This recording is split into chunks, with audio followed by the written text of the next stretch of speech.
So you might think that you need years of experience to design your own beautiful, abundant permaculture garden, but that's absolutely not true. And I'm here to show you the exact steps to create your own planting designs, even if you have no experience of having done it before.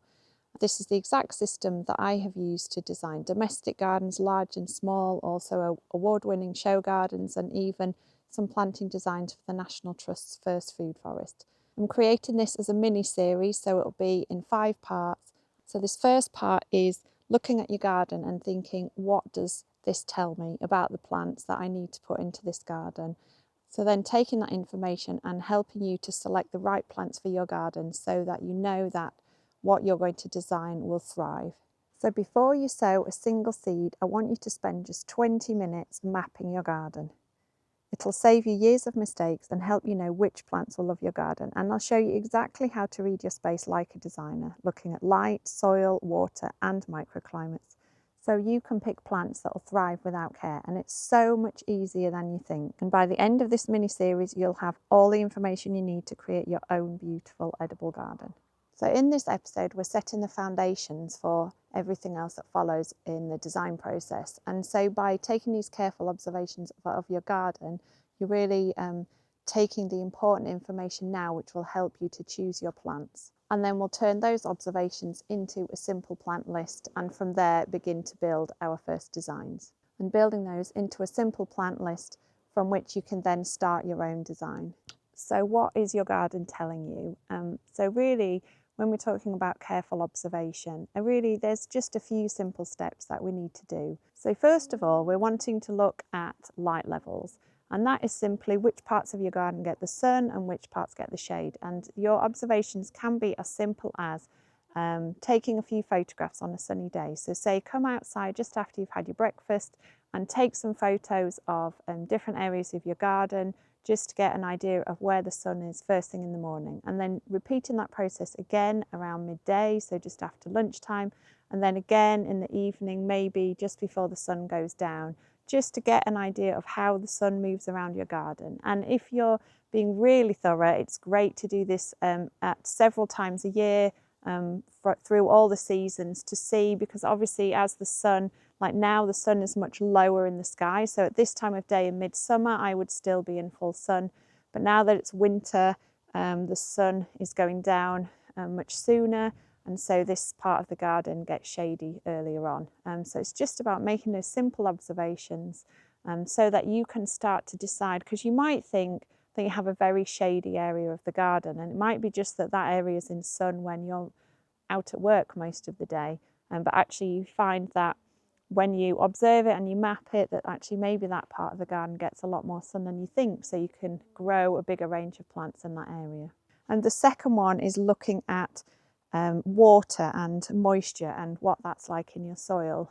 So, you know, our climate over the last few years has been a bit more changeable. So last year it just rained non-stop, so I observed in my garden certain areas which were really quite boggy. This year we had the worst drought in 135 years, so those areas that were quite wet and boggy last year have been actually just about the right level this year. So plants that like boggy conditions would have actually been too dry in those areas, because this year it's been incredibly dry. But it's really good to understand these patterns, and so you can understand that certain areas of your garden might be prone to drying out more, so you can make sure that you plant plants in those areas which are more suitable to drought conditions, so that they will still survive even if we have a drought. The same in sort of boggy, wet areas. You're better off planting things that will suit those conditions, otherwise you'll just end up with plants rotting over the winter. And the best way to do that is just to get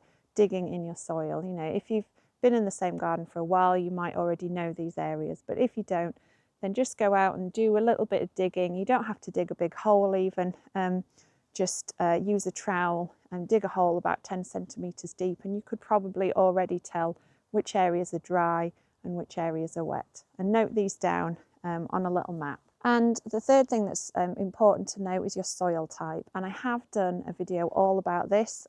Check that out. It has 3 DIY tests that you can do at home to get an idea of what kind of soil you've got. But one of the simplest ways, if you really just want to do a very basic test, is to get a small amount of soil that you've dug out of your garden, and just make sure it's got enough moisture so that you can sort of start to mould it in your hand. So if it just completely crumbles and feels very gritty and sandy, then it's be quite a sandy soil. If it's really sort of sticky and almost like modelling clay, then you'll have quite a clayey soil. And if it's sort of somewhere in between and almost feels silky between your fingers, then it'll be a silty soil. And all soils are a combination of all these three things, but it just gives you a kind of good idea of where to start in terms of deciding what kind of soil you've got. And if you want to do a deeper dive into all of these processes about how to sort of map your garden and what is telling you and some more information on the soil test, then I have a book which is available for pre-orders now called Permaculture Planting Designs. And then lastly, we want to look at microclimates. So behind me, I have a hedge. And yes, it does provide a bit of shade in the garden, but actually the prevailing wind comes across this way. And so actually this hedge is really important in terms of providing shelter. So if I'm wanting to plant things that don't like getting blown around and that may be a bit more delicate, then I will plant them in the area in front of this hedge. Whereas on the other side of the garden, it's a bit less protected. So I can plant things over there that don't mind a bit more being battered by winds, particularly in the winter. And so think about things like, do you have any walls? So at the back of the garden, we have a wall which gets loads of sun in the summer. So all the stonework will heat up in the summer in the daytime, and then overnight it will let off a little bit of heat as well, just to give that, particularly plants growing on walls. So this might be true of if you have a garage wall or a house wall as well, will just give a little bit more protection. And so things that are a little bit more tender will be able to grow against a wall, whereas they might not be able to grow out in the open in the garden. And now we're going to take all that information and we are going to look at plants that might grow well in this garden. And the same, you'll take your observations and start to work out a plant list that will do well in your garden. So now we've got all the information we need to choose our plants, and so we can come indoors now and start to put together a list. And really how much research you want to do totally is up to you. You might want to spend hours, days, weeks, months researching every little aspect of every plant that you want to put in your garden. And if you want to take a look, I have created a plant profile template which is available as a free PDF. I'll put the link in the description below. And this is really for to help you with research. If you haven't done much plant research before, you can go into absolutely loads of detail on this, or you can just leave it as simple as just writing a list, having made sure that those plants tick the boxes of the conditions that you have in your garden. I thought it would be maybe helpful for you to just have a look at some of the ways in which I write my own plant lists, how I create my own plant lists. And I have a sketchbook here, just a really simple sketchbook, and inside this I just have loads of lists, and I have collages as well, lots of scribbles and ideas. I kind of keep everything all in one place because I'm really good at losing things. So for example here, I wanted to design a first aid kit garden, and that's actually one that I've put in my new book that's coming out in February. And so as part of that, I just did a bit of a mind map as I was researching from all sorts of different places, whether it was in books or online, watching people's videos, chatting to people. I kept all of these notes in this one page, so that when I came to put my design together, eventually I kind of had a really good idea of all the different plants I could include, and then I could start to narrow those down. So some of the ways in which I narrowed down that list was by thinking actually some of these herbs are so complicated to process. There's so many different things that you have to do to them before they become useful for us that actually I wasn't likely to do any of those things. I just wanted herbs that are really simple to use, like maybe ones that you just chew up and stick on your skin in a process called spit poultice. So that was a way that I decided to narrow down the list there. In the part of the garden that I've just been looking at just now, and wanting to create a new planting plan for. Because of that hedge, it is actually quite shady there for quite a bit of the afternoon, and particularly in the winter. And also I'm looking at planting a couple of trees in there, which will create even more shade. So really, shade loving plants are the main thing that I'm researching at the moment in terms of what I'm going to put in that area. So this list that I've made here is a list of all sorts of different plants, and at this point I haven't really been prescriptive about whether I'm looking for trees or shrubs, or whether I want the plants that I grow to be edible berries or edible leaves. I'm just literally looking at in every possible place for tips on plants that will grow in the shade. And I'd like to say at this point that AI can be really great for a lot of things, but they're really terrible at helping you to choose plants. So if you go on AI, whether it's ChatGPT or whatever, and say, can you give me a list of plants that are great for the shade? I can almost guarantee that a large proportion of those will be totally unsuitable for shade. I've seen ChatGPT suggest lavender and yarrow for waterlogged boggy gardens and things like that. So at this point, I wouldn't use ChatGPT. If your plant knowledge is not already good, I would not use that as a way of putting together a plant list of things that'll be good for your garden. So I have all sorts of books that I use. This one called Plants for a Future is invaluable. I use that all the time. But equally, they now have a website, and it has a brilliant search facility on it. So you can go on there, you can type in what you want.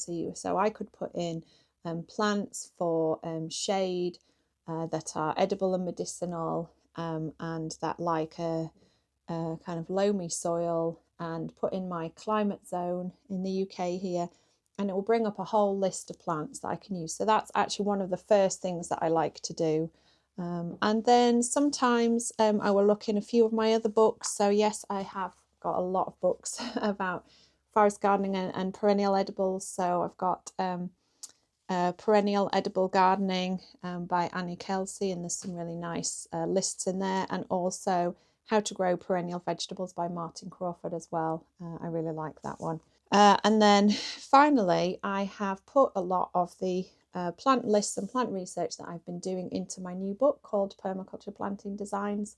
And so within this book, I have created a range of different designs. This one in particular is the one that I'm using the lists from today, the Shade Garden.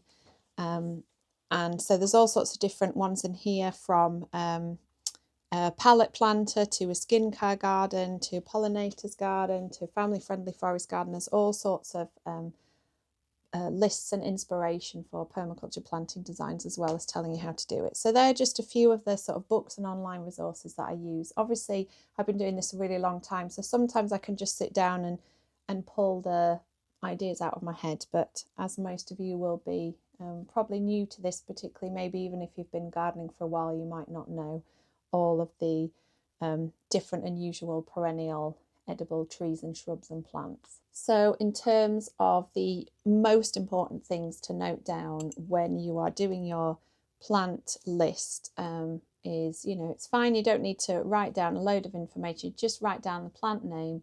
But the most important bit of information that we need for the next steps of the designing is its height and spread. So even if all you write down is the name of the plant and its height and spread, ideally whether it likes sun or shade, unless like I'm doing here, I'm mostly looking at plants that like the shade anyway, although some of them will be in a bit of sun for quite a bit of the day. The main things that you need are the height and the spread, so that as we come to put the design together, where we're looking at how the plants will fit together within a space, they are the two things that you definitely need. And without those, it's very, very difficult to put together a useful planting plan. So really just make sure that you write those things down. And it might be that you decide that you want to put together a bit of a collage as well, and this can maybe help you in terms of thinking about what colours are going to go well together, if that's something that is really important to you. To me, I really love to make great and beautiful colour combinations, even in an edible garden. I think it's still a really important thing for me. It might not be for you, and that's fine. The hardest thing about putting together a plant list is the overwhelming amount of plants there are available and trying to narrow those down. So anything that helps you to narrow those down is really helpful.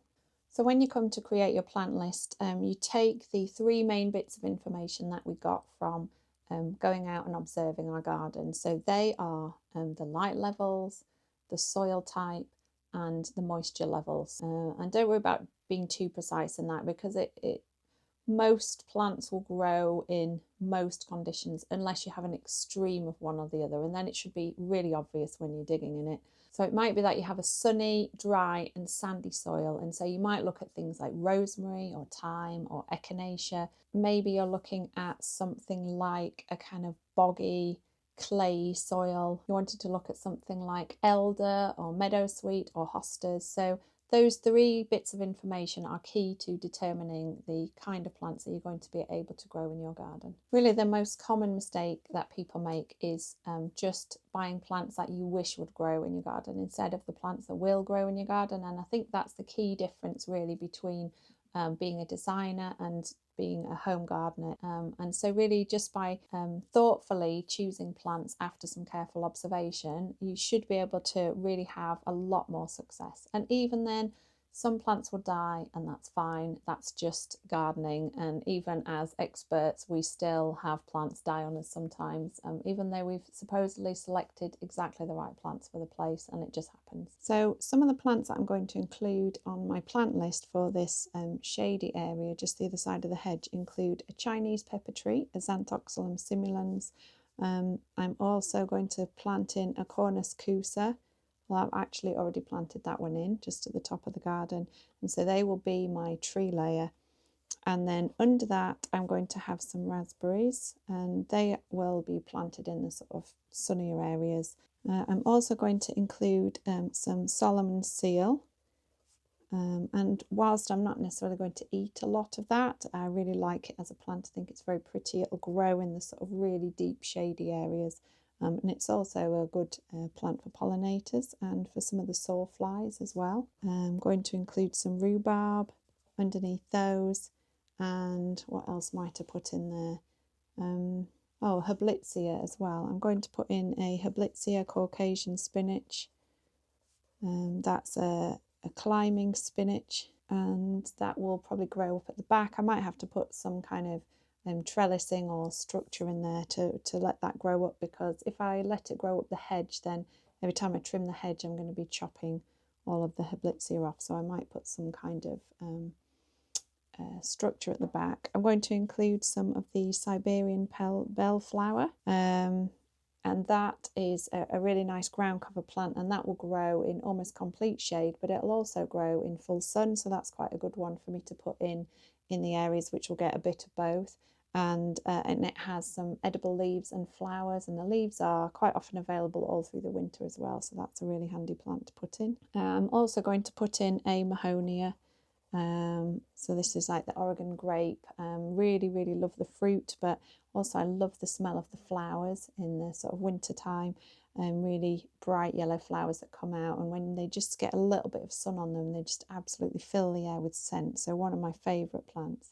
And I've also discovered that I can't write and talk at the same time because I keep spelling everything wrong. I've already planted in an elder flower. So this one is an elder called Black Lace.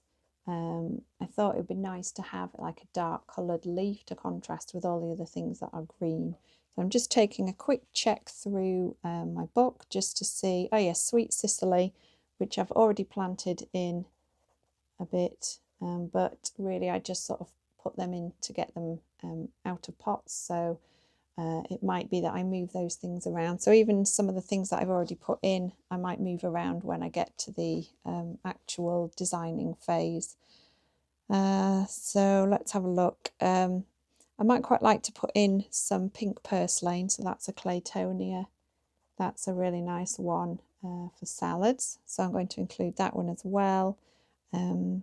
And I think probably some land cress as well, so that's more a self-seeder one. And I might potentially put some honeysuckle in there, but actually I've already got quite a lot of honeysuckle in other areas of the garden, so I think probably I'm going to leave it at that for now. And so this will be my kind of beginner's list that I will take through to the next stage, and I'll probably add to it a little bit as well. As I say, these lists you can sort of just spend 20 minutes getting an initial list together, but then you might want to keep coming back to it over the course of a week or so and adding to it as you sort of read other bits or do online searches or chat to other people. So by the time of the next video, I will have refined that down and will be ready to show you how to put these plants together into an actual design. Before the next video, it would be really great if you could go out and spend, say, just 20 minutes mapping your garden, making observations, digging in the soil, taking notes, and then another 20 minutes just researching plants, making a list, looking at different resources, pulling kind of lots of different bits of information together to build a kind of brainstorm list at first. So not thinking too carefully, so long as it matches your conditions, you can put it on your list.